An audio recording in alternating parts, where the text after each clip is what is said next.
हर हर महादेव। मासिक शिवरात्रि कब है?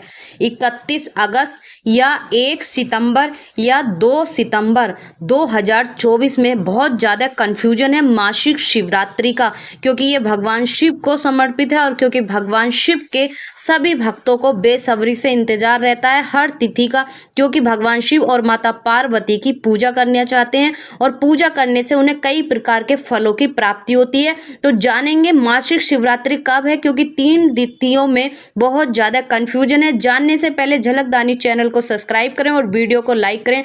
दोस्तों, भगवान शिव के सभी भक्तों के लिए विशेष खास कर ये पूजा होती है। कहते हैं भागपद शिवरात्रि मासिक कब है, पूजन विधि और शुभ मुहूर्त जानेंगे, क्योंकि मासिक शिवरात्रि का विशेष महत्व होता है। जैसे कि साल में महाशिवरात्रि आती है, वैसे ही इस बार जो है हर मंथ में मासिक शिवरात्रि आती है। और मासिक शिवरात्रि का व्रत कब रखा जाएगा, इस तिथि पर भगवान शंकर और माता पार्वती की पूजा का विधान है। कहते हैं जो साधक यानी जो भक्त इस दिन का व्रत रखते हैं उन्हें शुभ फलों की प्राप्ति होती है, साथ ही जीवन सुख में रहता है। और मासिक शिवरात्रि वह शुभ दिन है जब शिव भक्त विभिन्न प्रकार के धार्मिक अनुष्ठानों का पालन करते हैं। क्योंकि इस बार मासिक शिवरात्रि का व्रत कब रखा जाएगा, क्योंकि बहुत लोगों को बेचैनी बनी हुई है, बहुत लोग परेशान हैं, क्योंकि तिथियों में काफी कंफ्यूजन हो रहा है। इस बार भगवान शंकर और माता पार्वती का पूजन का विधान है। इस दिन पूजा की जाती है विधि विधान से। शिव जी की पूजा से सभी परेशानियों का अंत होता है, क्योंकि अगर आप शिवलिंग की पूजा करते हैं इस दिन तो आपको काफ़ी सारे कष्टों से निवारण होता है और सारी परेशानियों का अंत होता है, भगवान शिव का आशीर्वाद मिलता है। कहते हैं मासिक शिवरात्रि हिंदू धर्म में अपना एक महत्व है, क्योंकि वह हर महीने कृष्ण पक्ष की चतुर्थी तिथि को मनाई जाती है। इस शुभ दिन पर भक्त भगवान शिव और माता पार्वती की पूजा करते हैं।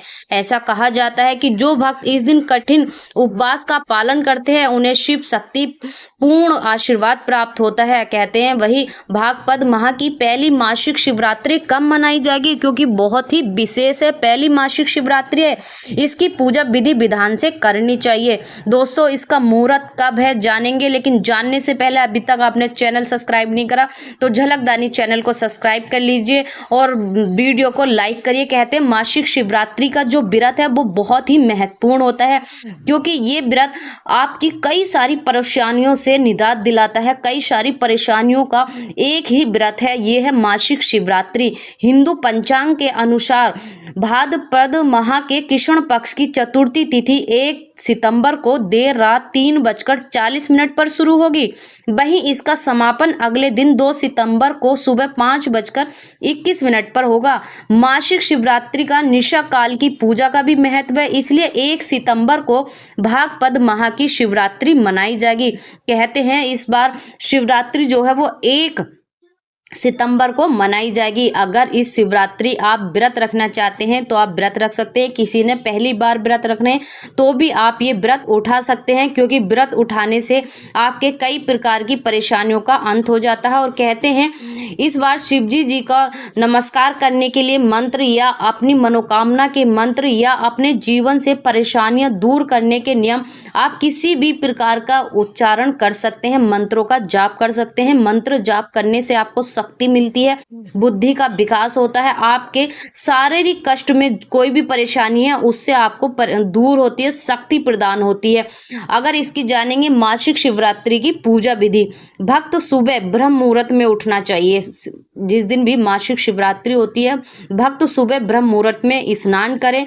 सुबह उठते ही उपवास का संकल्प लेना चाहिए। शिव जी के समय जब आप निवृत्त हो जाते हैं, सुबह उठते हैं, निवृत्त हो जाते हैं, स्नान करते हैं, फिर आपको अपनी पूजा की साफ सफाई करनी चाहिए, एक चौकी लगानी चाहिए, वह भगवान शिव की माँ पार्वती की तस्वीर समर्पित करनी चाहिए। अगर आपने पहले से आपकी पूजा तैयार है तो कोई बात नहीं तो आपको रेडी करनी चाहिए। यही शिव जी के समक्ष ले एक वेदी पर शिव जी पार्वती की प्रतिमा करें और विधि विधान से उनकी पूजा करें। अगर पहले से आपकी जो छवि लगी हुई है, पूजा तैयार है, कोई बात नहीं। उसके बाद में आपको अगर नहीं है तो आपको एक चौकी लगानी चाहिए, का लाल वस्त्र बिछाना चाहिए, छवि अर्पित करनी चाहिए और विधि विधान से पूजा करें। फूल, दीप, नैवेद्य, अक्षत्र सभी से भगवान शिव की पूजा करनी चाहिए। यहीं पंचामृत से शिव जी का अभिषेक करना चाहिए, क्योंकि अगर इस दिन मासिक शिवरात्रि के दिन शिव जी का जल अभिषेक करते हैं तो आपको कई पुण्यों की प्राप्ति होती है। वहीं सफेद चंदन का तिलक लगाएं। मासिक शिवरात्रि पर भगवान शिव को सफेद चंदन का आपको तिलक लगाना चाहिए। माता पार्वती को सिंदूर अर्पित करें। गाय के घी का दीपक जलाएं। खीर, सफेद मिठाई का भोग लगाएं। आप खीर बना सकते हैं, मखाने की बना सकते हैं। आप व्रत रख रहे हैं तो ड्राई फ्रूट से बना सकते हैं या सफेद दूध की बर्फी बना सकते हैं।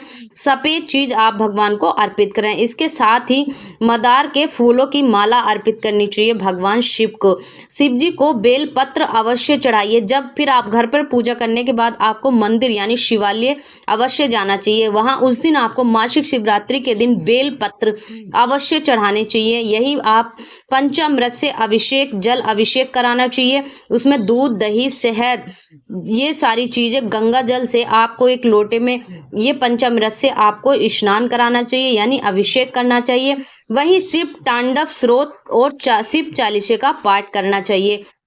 अगर आप शिव तांडव स्रोत और शिव चालीसे का पाठ करते हैं, साथ ही में आप भगवान शिव की आरती और पूजा का समापन करें। पूजा में हुई गलतियों के लिए आप जब पूजा कर लेते हैं तो आपकी पूजा में गलतियों के लिए आपको क्षमा याचना अवश्य मांगनी चाहिए। आप सोचते हैं हमने पूजा कर ली, कोई बात नहीं, आप कुछ नहीं बोलते। जब आपकी पूजा संपन्न हो जाती है तब आपको हाथ जोड़कर अपने पूजा के लिए क्षमा याचना मांगनी चाहिए कि भगवान जो भी मुझसे गलती हुई मुझे अपना बच्चा समझ के माफ़ कर दीजिए, अनजाने में हुई, जानपुर का कुछ नहीं हुई, इस तरह आपको बोलना चाहिए। फिर बढ़ती अगले दिन अपने व्रत का पारण करें। जब आप सुबह स्नान करें, निवृत्त हो, तो आपको थोड़ा सा सीधा, थोड़ी सी दक्षिणा या थोड़ा सा भोजन बनाकर किसी पंडित को, किसी ब्राह्मण को या किसी ऐसे ज़रूरतमंद इंसान को भोजन कराना चाहिए। ये व्रत का पारण होता है, इसके बिना संपन्न नहीं होता है। अगर आपको कोई नहीं मिल रहा है तो सुबह आप अगले दिन सुबह आप निवृत्त स्नान करने के बाद में आपको थोड़ा सा भोजन बना लेना है और आप गाय को खिला सकते हैं। अगर आपको कोई नहीं मिल रहा तो सुबह गाय को खिलाइए। थोड़ा सा गुड़, आप रोटी जो भी आप बना रहे हैं पक्का सीधा या कच्चा सीधा निकाल कर आप मंदिर में भी दे सकते हैं, तब उसका पारण होता है। दक्षिणा आपको अवश्य रखनी चाहिए, जितनी भी आपकी सामर्थ्य। मैं ये नहीं कहूँगी इतना रखना चाहिए। अगर वस्त्र की सामर्थ्य है तो आप वस्त्र रख सकती, नहीं तो अपनी सामर्थ्य अनुसार आपको पारण करना चाहिए, तभी व्रत संपूर्ण होता है और भगवान शिव का आशीर्वाद मिलता है।